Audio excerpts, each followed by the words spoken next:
Hello, everyone. This is your host, Susan Rosen, and my guest today is an interesting doctor who is also here in California, like I am. And his name is Jeffrey, I'm going to get this wrong, Gross? Correct. Oh, good. Okay. I'm never sure with those double letters, it could go either way. And should I call you Dr. Gross or Jeffrey? Do you have a Jeffrey's fine preference? for me. Jeffrey's fine. Okay. Jeffrey is an MD. He's also a neurosurgeon, and he is the owner of a company called Spine and has a regenerative medicine practice called Recelebrate. And he offers specialized precision and concierge treatment options for patients with neck and or back problems, as well as brain and head injuries. And we're going to talk to him and let him tell us a little bit more about his background and how he ended up in this field of medicine, let alone in medicine, period. I think I know even myself, when I was growing up, I wanted to be a doctor, and not very many of us actually did it. So anyways, Jeffrey, welcome to the podcast. And why don't you that's good. Tell us a little bit more about yourself and how you ended up where you are now. Great. Thank you so much. As we were talking before the beginning of the podcast, we share roots. We went to undergraduate at the same esteemed university, University of California at Berkeley. Yep. I'm from the Midwest, humble roots, small town.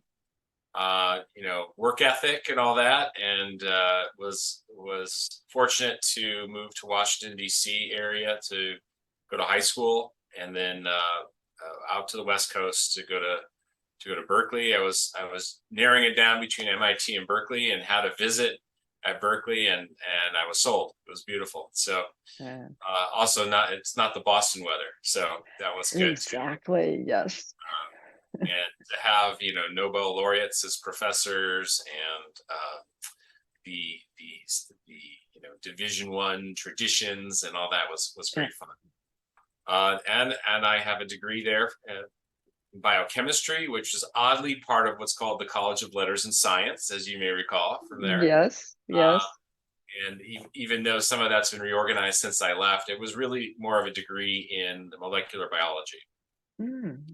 And molecular biology and biochemistry really is understanding the processes of our cells. It maybe not just human cells, but any kind of life form cells, plants, animals, anything. But most of the focus, of course, that has utility to help people comes from understanding the human or the mammalian cell processes and metabolism. I say metabolism, I say what's going on inside the cell, what's the programming. Okay. And I got on a pre-med track. There was no pre-med major at Berkeley, so you have to pick one of these, and I loved it, and I thought, okay, I'm getting ready for medical school. That's something I want to do, and I really loved all this what we call basic science, the biochemistry behind it and all that. And you get whisked right off to med school and residency and training and practice, and you look back and say, oh, I missed that really great science that I don't get to apply directly every day. And it's in my head. I know what's going on when I'm prescribing something or what have you. So I reassess things in my practice. After about 20 years of practice, I was pushing up against the machine. The machine is government, the health insurance, the bean counters who are making decisions for patients. Wired magazine called this a number of years ago, and I quote it all the time, so forgive me if you've heard it, but rationing by hassle. They make getting the care that your doctor says you need difficult. Yeah. You have to try these other things first. They're more financially efficient for the insurance company. Everything's drill down into a cookbook, Kaiser is the king of cookbook medicine, for I example. know. I have Kaiser. Yeah. Yeah, a lot of people do, and I do a lot of out of Kaiser second opinions as well. Not that Kaiser doctors are bad or anything; it's No. just they're beholden to a certain formula, and that formula is designed to make someone money. So there's a huge conflict of interest built into the Oh yeah. institutionalized Yeah. healthcare system. So I call this institutionalized, Yeah. Yeah. and And it's gone. It's not just Kaiser anymore. It's right. they're all of the health. Kaiser was a They trendsetter. were a leader. Yes, exactly. A leader in it. Yeah. Yeah. So for years, pardon me, the delivery of healthcare has become more expensive a little bit every year, and the payment structures for healthcare has either stayed the same or gone down or had these just token increases. And this is why Medicare is bankrupt, and all the payers now sort of base what they pay on Medicare, which makes no sense, but that's what they do. And why? Because people aren't pushing back. The doctors just take it. We're not good businessmen generally. So in any event, out of that frustration and watching patients frustrated, because these health insurance companies pit the patient against the doctor. They send the patient and they say, "Oh, welcome, nice to meet you. I've got good insurance." Okay, we'll see. And then when you get the payment back and there's a balance due for the patient, they get upset. But I'm paying for this insurance. Well, that's the game they're playing, right? They want the patient upset with the doctor. They want the doctor's office bogged down with this bogus peer review nonsense and pre-authorization. We have to hire other. It makes no sense. It's Right. back to rationing by Hessel. So I got frustrated. I got frustrated for my patients. I want to give my patients the time, because if you don't sit and listen and do a good exam, the risk of missing something is huge. So that comes with my going back and updating myself on what's happened in biochemistry and molecular biology and in the life sciences for the last 25 years. I got very involved in stem cells.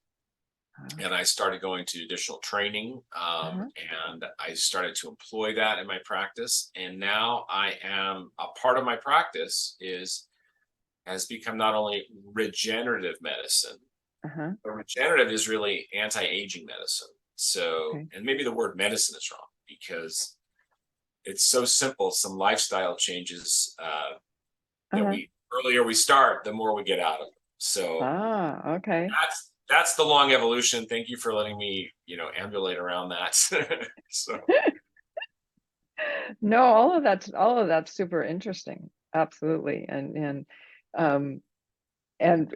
talking about medical insurance and Medicare, which I also have, is, I mean, my God, you go on for hours just with the stupidity and just the way it's set up and everything else. And so I don't need to get started on that either. Thank you very much. And I'm healthy. So, my God, if somebody isn't, I can't even imagine. I just can't. Yeah. Anyways, so very interesting. What do you find right now to be most interesting to you, kind of cutting edge, for people and anti-aging, which you already mentioned?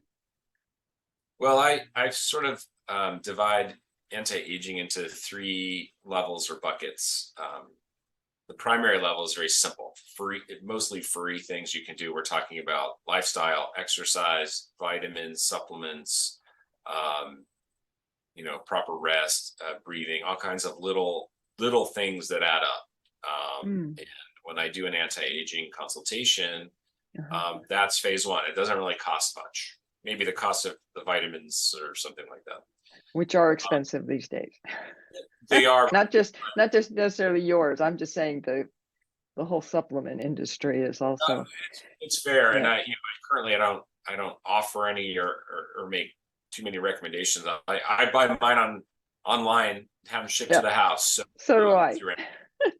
Yeah. I'm also I'm not just the owner of Recelebrate. I'm a customer. So, There you go. but maintaining health is the cost of vitamins and supplements is the most inexpensive way to maintain your health. In Yeah, addition I to agree. lifestyle changes, and we I call those agree. lifestyle changes epigenetic changes, and maybe we'll Mhm. explain that later if you like. The second level would be sort of more what we call the kind of a biohacking level. It's that term can be used or misused, but basically someone is willing to take some additional steps to get more out of their anti-aging program. It could be use of mushrooms, adaptogens. It could be use of certain substances like rapalogs or rapamycin, which is really initially an antibiotic, but turns out has anti-aging properties. Oh, interesting. There are other rapalogs and other types of things coming down the pike. Mitochondrial support supplements, mitochondria being an element within the cell. It's kind of a cell within the cell, has its own DNA, and I'll call that biohacking because a lot of those things are not necessarily FDA approved for that purpose. But to be fair, in medicine, many things doctors do are not FDA approved. We do on a daily basis. So the FDA does not manage what we do, although sometimes they try. The FDA approves devices and medications for certain uses, and then doctors can use them off-label if it's appropriate with informed consent. And then the third bucket would be regenerative medicine of sorts.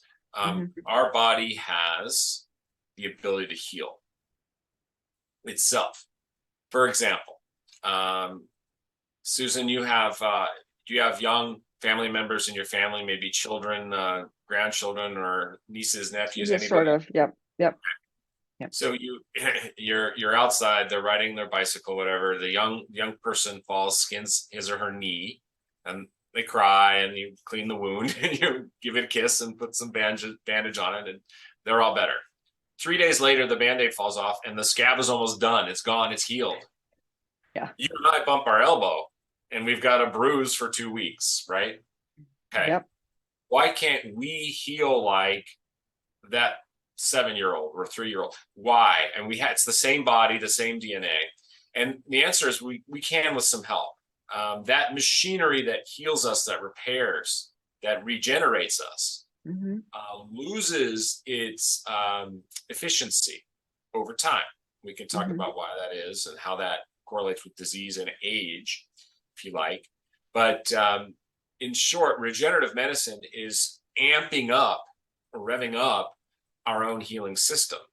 And we have some amazing, I'm going to call them, at least in my office, anecdotal results. And there are some wonderful studies. Of course, they're not from the US necessarily. There are some new ones coming. But the Europeans and the Chinese have been way ahead of us on publications. That's not new either. Yeah. Yeah, the regulatory issues there, I think, allow them to do more and try things faster. And if there was one inspiring study, if you'll let me just keep rambling. Yeah, go ahead. So one of the things that really caught my attention was there's a French physician, last name Herneglau, and he published a series of papers on knees. And this is, I quote it to patients all the time, and for your audience, I think it's very interesting.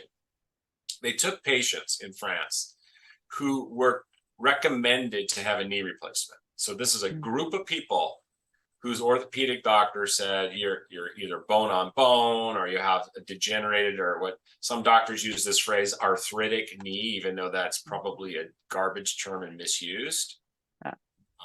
For the most part, it's too vague. These are people, they say, you need a knee replacement if you want to help your knee.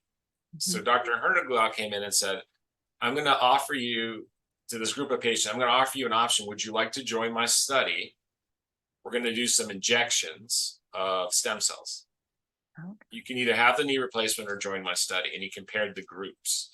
And they did a couple different types of injections in the knee area. but and they have two groups of injections. One of the groups at 15 years, only 15% had to have their knees be re-examined for knee replacement. 85% were doing great. 15 years. Remember, these were patients who needed knee replacements. Yeah. That treatment that they had with the stem cells, which is regenerative medicine, changed them, improved their knee. And 15 years, only 15% needed to, and you might ask, why don't you take those 15% and do another treatment? And you can. It just, that wasn't part of the study. The other group, different type of stem cell injection, it was 60 or 65%, I believe, were still doing great at 15 years. I mean, that's 15 years is a long time. So yeah, especially if you're older. Right. So we have these treatments. They are not FDA approved, but they're available, and they can help us, our own bodies programming our own cells, help us regenerate like when we were younger. Like the 3-year-old skinning the knee. I mean, that's the example. You know this, a child under 5 or 6 years of age, if they cut off just the tip of their finger, it will regenerate. Wow. We have genes that are like the lizard. We cut off the lizard's tail and they grow it back. Or starfish and grow the arm back. There are genes that regulate that, and they get turned off as we age. And so we are learning more and more about turning them back on. It's an amazing field. I'm stimulated intellectually, and if I can help patients avoid surgery potentially, have a better quality of life, less pain, and that's probably my most frequent customer is someone with an orthopedic type ailment, spine, knee, shoulder. We just took care of someone with a shoulder tear, biceps, all kinds of things. So I love those because we get good results from them. Oh yeah, absolutely. So is there any kind of like age limit on doing these kinds of things? Because I know, for instance, with women with osteoporosis, a lot of the time, it gets really bad, assuming they're still around, when they hit their 70s and 80s. Well, osteoporosis is a thing unto itself, and it's important to know that bone density is associated with longevity. So if you maintain your bone mass, you will maintain your lifespan and health span. And that to maintain your bone mass, I know I'm going backwards a little bit, Susan. Thank you for No, that's okay. letting me sort of color outside the lines here. But this is of personal interest. So yeah. So to maintain bone mass, you need you need to have the right hormone balance. You can take all the vitamin D and calcium that you like, and if you don't have the right hormone balance, that it's not going to get driven into the bone cells. You got to have weight bearing exercise, and you have to have the right dietary makeup. You got to have protein in your diet, and so weight bearing exercise is one of the largest components. A colleague of mine, John Jankwish, developed a device called OsteoStrong. And OsteoStrong, there are places where you can go use it or obtain it. It helps accelerate that weight bearing effect. And write that down. He's quite an interesting guy and very intelligent to come up with this. And I think it's going to gain more traction, much better than some of the bisphosphonates and drugs out there, because there are other ways to develop bone density: weight bearing exercise, hormones, and then of course vitamin D, calcium, the right nutrients and elements. And vitamin D, incidentally, is associated with the right amount of vitamin D, and vitamin D supplementation is also associated with longevity and reduced all-cause mortality. That means Oh, reduce dying from a heart problem or a stroke or anything else. huh. Just generally Interesting. speaking, it's not a cause and effect. It's just an Yeah. observation. So that's why I'm very big on the right supplements for people. And Hmm. by by supplementation, not just that 100% RDA on the side of the cereal box. No, it's That's, always too low on most of them, isn't it? Yeah. that's the number that avoids malnutrition. I'm looking for optimal nutrition. So, Yeah, right. yeah. You're looking for health, not just that you're alive. So there are ways also if we go into the third bucket, the regenerative bucket, to Hmm. deal with osteoporosis as well. But you got to have the first bucket handled, and the third bucket's not going to do much either. So Mm. there are ways to do that. And you think about it, we really want to maintain our own stem cells. We want them as youthful as we can get them. And where are the most robust stem cell source in our body? The bone marrow. So if you're losing your bone density, you're losing your stem cells, you're basically losing your life force. If I can borrow Yeah. an idol from Tony Robbins. Yeah, right. Exactly. Yeah. No, that all makes a lot of sense. A lot of sense. So, um,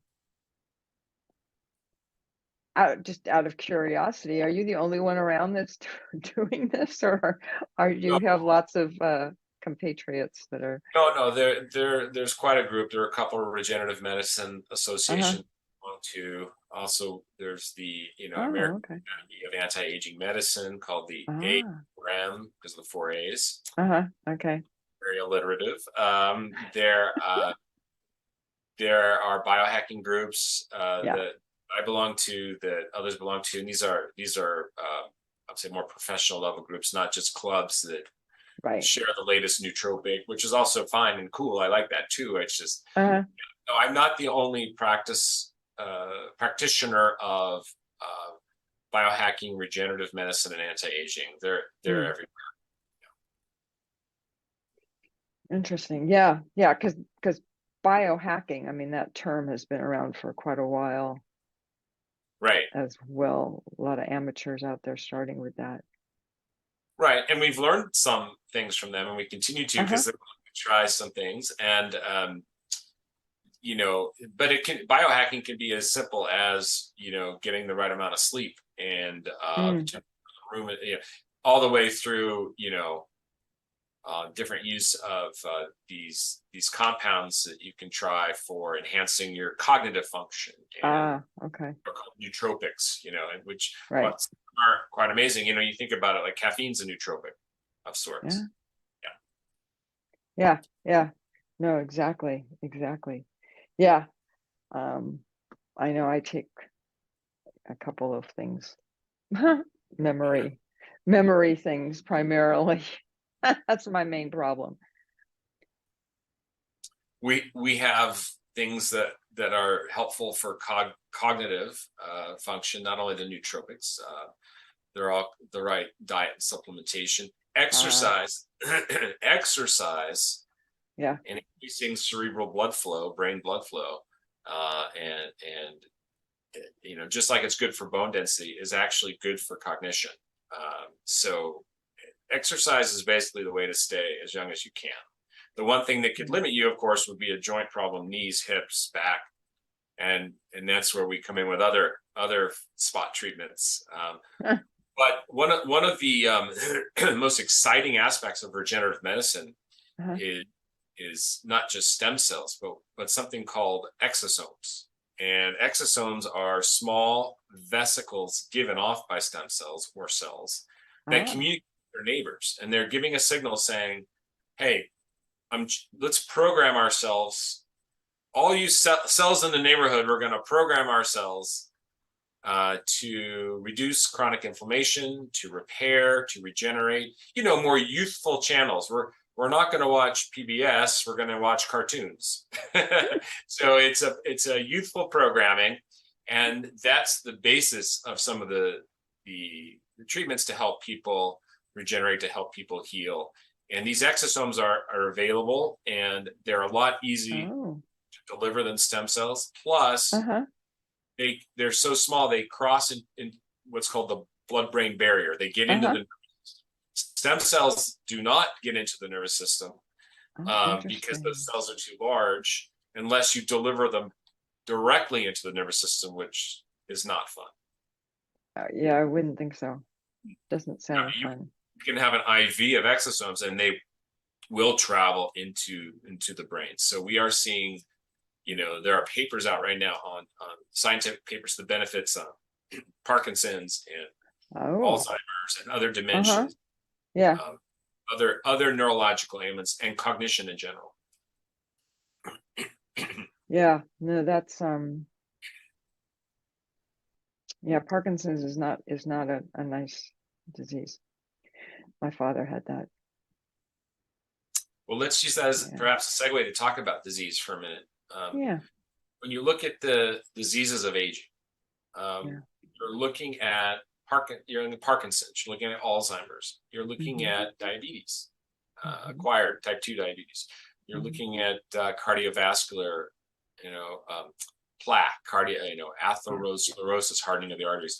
All of these are diseases of accumulated chronic inflammation. Inflammation is kind of a vague word. Inflammation is our body's response to a threat. If you get a sore throat, an infection, your immune system revs up and fights through what's called acute inflammation. And that acute inflammation might take hours, days, or even a week or so. And that is a designed cellular programming to release a bunch of signals to bring the immune system, turn that on and turn it off. Over time, that turn off gets leaky. Oh, okay. And it doesn't fully turn off. And that's where you get what's called chronic inflammation. And we accumulate that. And we accumulate the cellular proteins. For example, Alzheimer's disease involves these tangled plaques of protein, mistangled, misfolded proteins in the brain called amyloid and the tau proteins. And that they cause, or they are being caused by chronic inflammatory changes in the cell. Same with diabetes. The sensitive endocrine cells in the pancreas don't respond to insulin the same way, and there's an inflammatory result. Same with coronary artery disease of the heart and the vessels. The plaque is an inflammatory. All this is a result of chronic inflammatory change. It's a reduction in our ability to turn on and fully off an acute inflammatory response. And it's this accumulation of chronic inflammation. And the faster you accumulate it, the faster you age. Someone who got to this before me calls this inflammaging. Okay. I have heard that term. Yeah. 100% correct.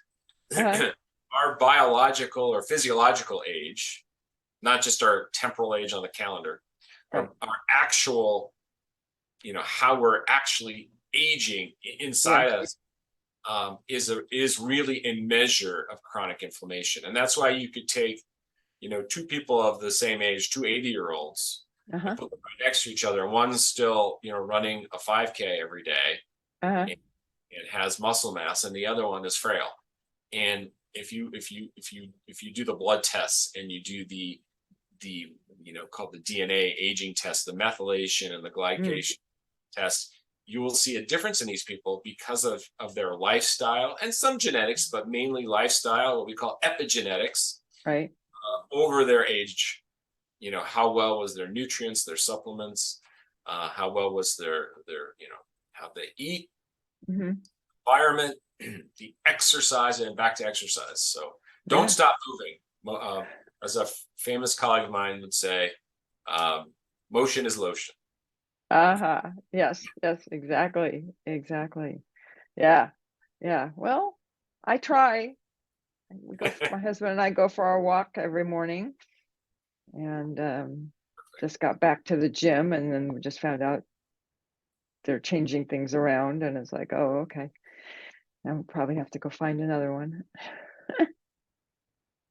Keep moving. Keep exercising. I just read something about a nighttime walk. It should be the last thing you do after a meal.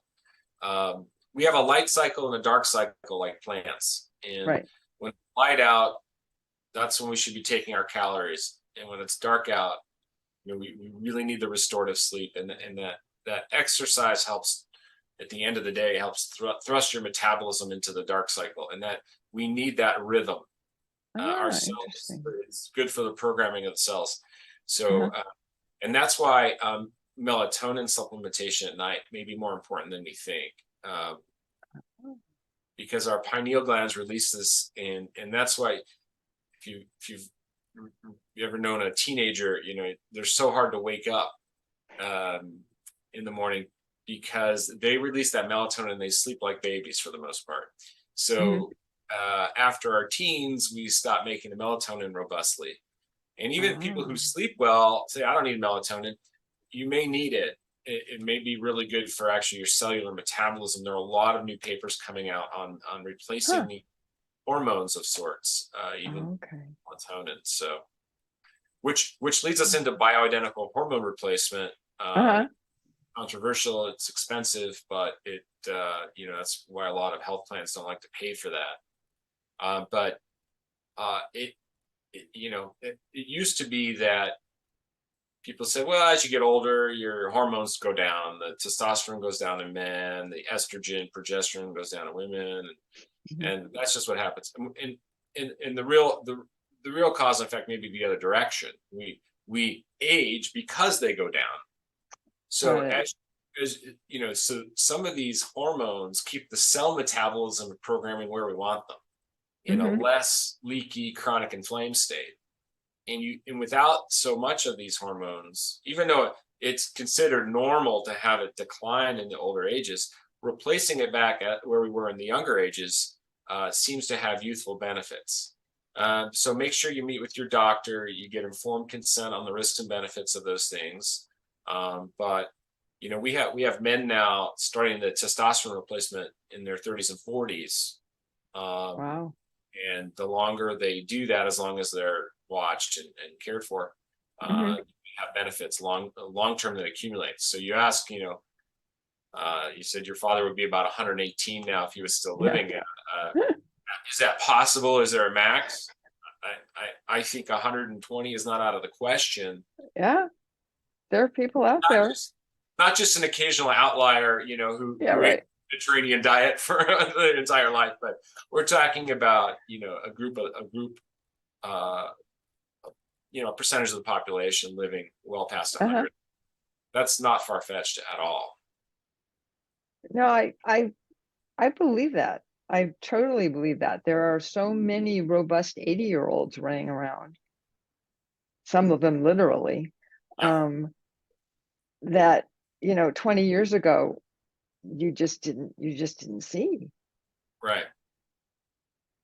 So I think if you were in your 60s and 70s, you want to be more like that, running around 80-year-old, you got to size yourself into it. You got to make the right adjustments, the epigenetic adjustments in your lifestyle. You got to really up your supplement game, your vitamin supplement. That's part of what we do for people. And you got to consider maybe some biohacking tricks. And if you're a game, maybe some of the regenerative medicine. And exercise. You're walking, and that's great. I would love to hear that you do something more, a little bit of resistance training, maybe some bands. You can do them at home. You do 20 minutes in the morning of that, and maybe you go for your walk in the evening or whatever, 2 walks a day. Step up your game, and I think it'll have anti-aging benefits for you. No, that's it. Yeah. Well, when we go to the gym, I do weights, and I do some really fast walking on a hill, that kind of thing. And trying to think, what else do I do? Yeah, just the machines, as well as some of the free weights and that sort of thing. Just I just didn't have that much of it here at home. I have a few free weights, but they make these really tough stretchy bands. You can buy them online. 20 or $25 for a set of them. They come in different strengths. and you can do all kinds of Right. exercises with those, and as if you have weights, and they're easy to store. Right. It's a little bit. Yeah. Yeah. I ended up buying some of those a couple of years ago. Um, the lighter ones, Yeah, because I had broken my collarbone. And so I started using those to try and build up, yeah, that's build my arm back up. Yeah. you, let's not just build it back up. Let's maintain it so Right. that it stimulates the bone marrow. The bone marrow has the stem cells. It's an Ah, anti-aging move to exercise. So yes. Oh yeah, no. In fact, that after we eat breakfast, my husband and I are gonna go up to the gym. perfect. Okay. So yeah. He's a he was an athlete his whole life. So he's continued all Okay. of that. COVID kind of put It sure did. a kink in it because we didn't really have any place. Both of our gyms closed, not to reopen again. So Yeah. yeah, People make a lot of unique changes to keep their yeah, exercise for sure. yeah, exactly. So we're still kind of touchy-feely out there about Yeah. trying to find the right thing to do.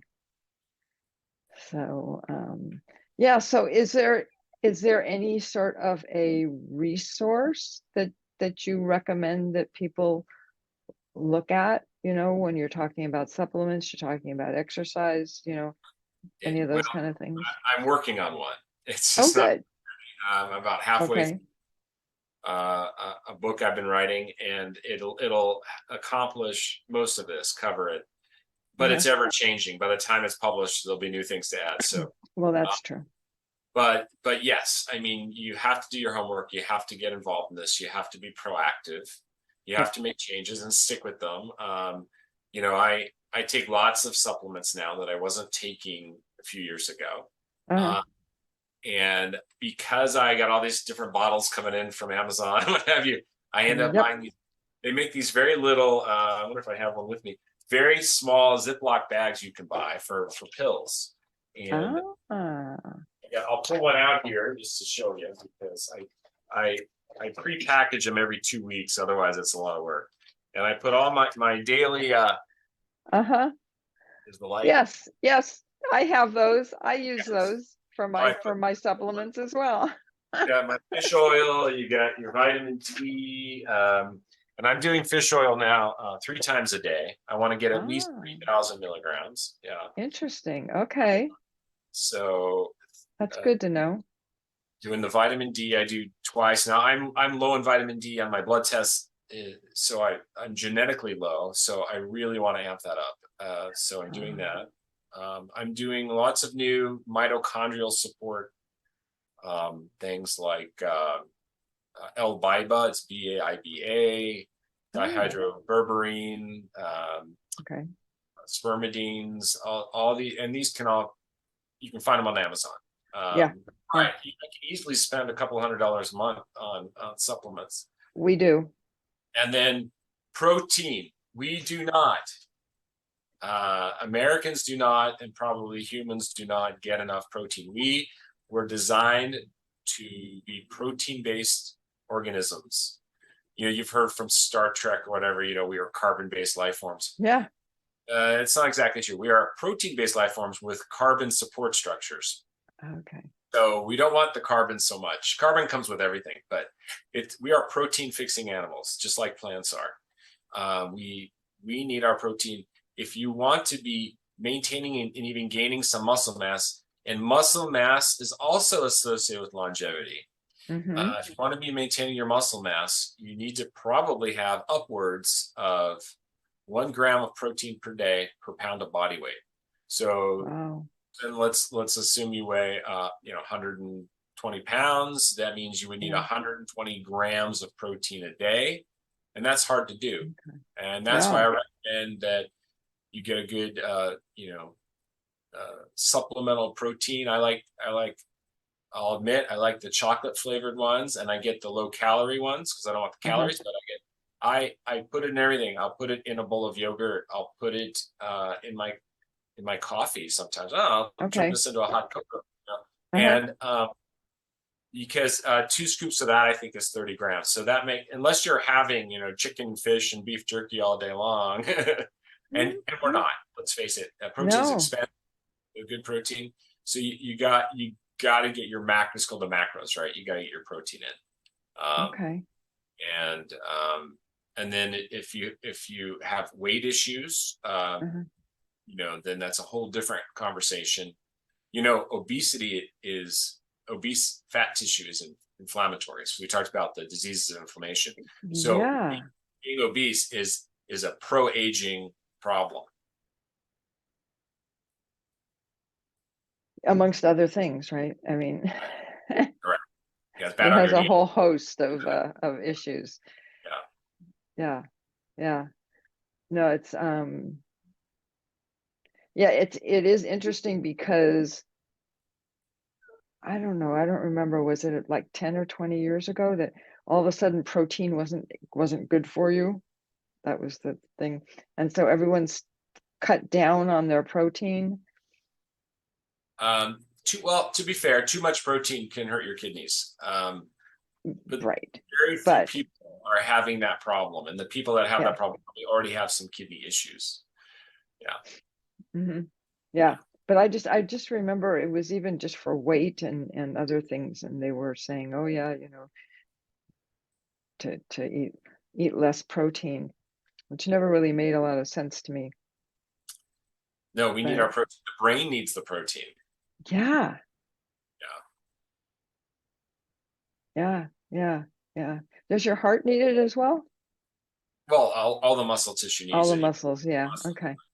All, Okay. all of our cells make proteins and the cellular programming cannot take place. We can't make the enzymes and proteins, and the cell cannot produce them. We can't even make, DNA and RNA repair, or DNA and RNA. So cells Hmm. can't divide without protein. We need to have protein. Wow. Yeah. Okay. We need to have all the macros, the carbs, the fats, the Yeah. proteins, but we are protein deficient in this community. Hmm. Probably some other things as well, some of which you've already mentioned, but yeah. And honestly, I had no idea my entire career, you know, we're dealing with big bad things, disc herniations and pinched nerves and brain. Yeah. What's a little vitamin D going to do? Well, it turns out those things are important. Um, here's one more I'll give you. Uh-huh. Probiotics. Uh, Yes. we are somewhat dependent on the microorganisms living in our gut and in other places in our body, but specifically the gut. Right. The microbiome. It is the microbiome. It's involved in maintaining anti-inflammatory. The right mix of bacteria helps us reduce inflammation, chronic inflammation we talked about. Mhm. It helps. These bacteria digest certain phytochemicals and fruits and vegetables and elements that make other anti-inflammatory molecules that we can't digest ourselves. So we do have a mutual relationship. We give these microbes a place to live, and they give us some certain help with our biology. And Yeah. the problem is, unless we're rolling around in the dirt like when we were kids and getting soil on our hands and in our Right. mouths, that we're not getting the right makeup. And Hmm. I'll admit myself, I like a little Splenda in my morning black coffee. So Uh-huh. those artificial sweeteners Uh, negatively impact the bacterial population. So I will always take a probiotic after I'm done with my morning coffee. I also take another one at night. mhm. And I'm doing, and I did not, we didn't even cover this in medical school. No, no, Yeah, they didn't. it's of crucial importance, and hopefully they're adding it to the curriculum. There's an explosion in the science behind it right now. There's a paper every day on some type of relation. There was actually a study, and I have it somewhere in my files, of taking a group of frail individuals who were living in a facility, Hmm. elderly, and giving them probiotics, and they saw across the board reduced disease, reduced mortality, improved quality of life, improved functioning. So if Yeah. you're not already taking probiotics, Susan. Oh yeah. No, I've been taking probiotics for a long time. What about prebiotics? Yeah, so prebiotics really is giving your helps Probiotics something to your eat. probiotics work. It also helps the motility and moving food through your system faster, because really we're talking about Ah. fiber. And if you think Uh-huh. about it, we extract the nutrients from our food and then it collects as waste. And the longer that waste sits in your system, the longer it seeps and leaks back into us. So you want to get those toxins through you, eat more fiber or probiotic or prebiotic, Uh-huh. and get that stuff out of you quickly. So out of curiosity, on a totally personal note, what if you can't take very much vitamin C at a time? Why would that be? Um, I get, what is it called? I don't know, it affects my bladder. Okay. Um, I would have to look at that. Uh, yeah. there are different ways to take it and try it. You could Mm-hmm. take it out. I take a lot of vitamin C Yeah. personally.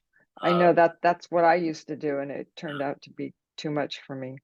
yeah, I used to think Linus Pauling was a little crazy, but now I think he wasn't. Yeah, And right.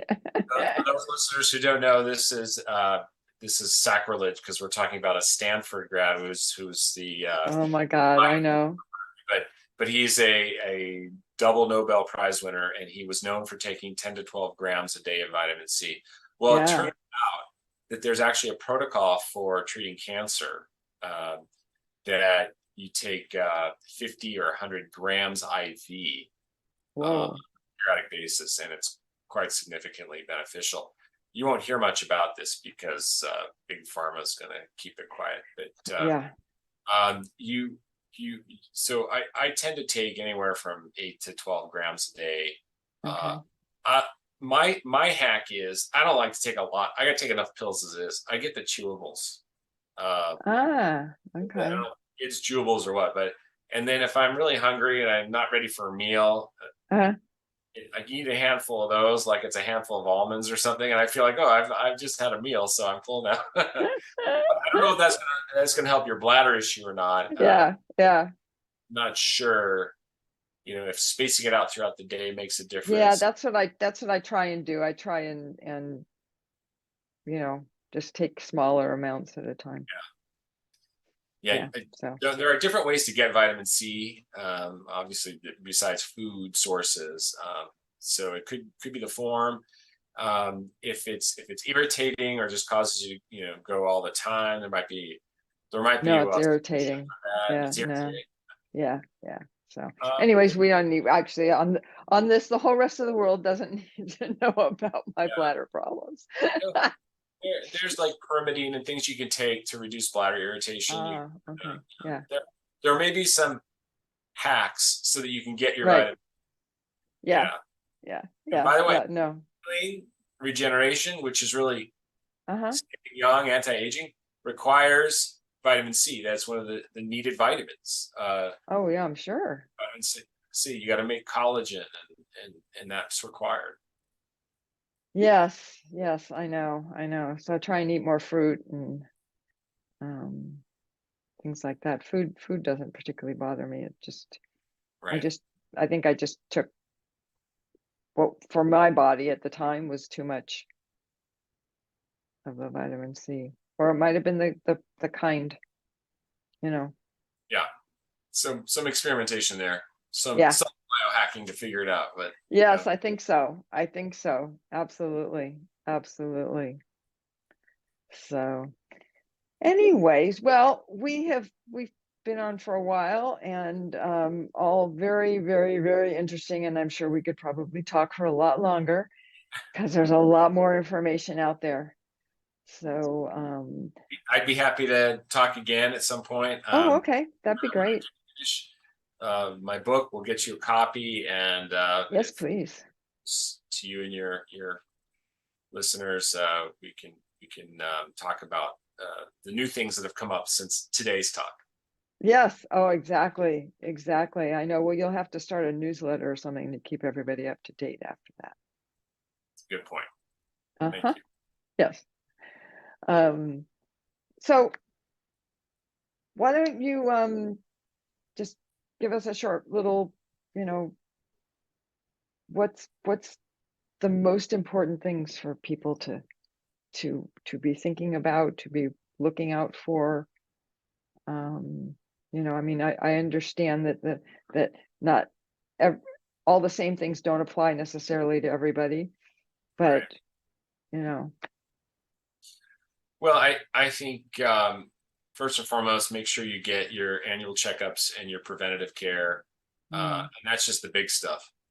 Make sure you're taking more than just a one a day vitamin. We yeah. this is a comprehensive. You can meet with a nutritionist or a functional medicine doctor or someone like myself. Um, if you really want to have a comprehensive meeting and cover all the buckets, we call that an anti-aging Mm, consultation. And we do those like this by Zoom or what uh-huh. have you, and we just basically go through A to Z. Let's talk about your health history in detail. It's not a Mm, 10-minute visit. It's they're usually a good hour. yeah. um, and we formulate a to-do list, and and then and then we see how things go. And there are some tests now that we can do to look at the results of those life changes. And these are these new DNA tests. And Oh. you get one, and you make all these changes. 6 months later, you get another one, and it measures what they call your DNA age, for example. And there are different versions of this. I'm actually Uh-huh. studying for my book, but Oh, wow. it's a way to see what the results are, not just how you feel and look, Uh-huh. but it's a way to measure sort of objectively and scientifically how you're doing. Uh-huh. And and we could tweak it from there. What are you missing? What else can we add? Mm, What do you want to try from here? And then I think what happens is it's got to be part of your hobbies too. Otherwise, you're destined for a normal, we call normal lifespan. It's what the CDC tells us, which is currently about 82 years for women in the US and okay. 79 for men. Uh-huh. Yeah, yeah. Interesting. Interesting. Well, yeah. Um, there's part of me that would like to make it past 82, and part of me that's kind of like, the way the world is going, I'm not sure I really want to be there. Well, the world is a We'll difficult place. see. You got to create your own bubble if you need to. I know, I know, I know. What can I say? That's why I live in California. Yeah, So, but well, thank you. I've really appreciated you coming thank you. on. Yeah, yeah. And I will look forward to seeing your book, Thank you. for sure. And yes, I would I you know be happy to really enjoy having you come back maybe after the first of the year or something. And it's not I that would far away. love that. Thank you so much. Well, Yeah. it's not that far away, but I'd be happy Uh-huh. if you want to do some specific topics or Okay. what's this. I'm happy to do this as you and your audience would benefit. I appreciate that. Thank you. Sure. And I will say what I usually say, which is actually kind of funny under the circumstances right now. But I usually say, well, neither of us are medical doctors, but you are, but it doesn't count for this anyways. And we can't really call any of this medical advice. It's just information, right? That's true. And if people are having issues and specific problems, please go and find either your doctor or an appropriate doctor Right. to deal with. And if it's an emergency, please go to the hospital, because they really are still kind of the best place Yeah. at Agreed. that point. Agreed. So with that, I will say thank you. Thank you. And as I say to everybody, I will see everybody next week.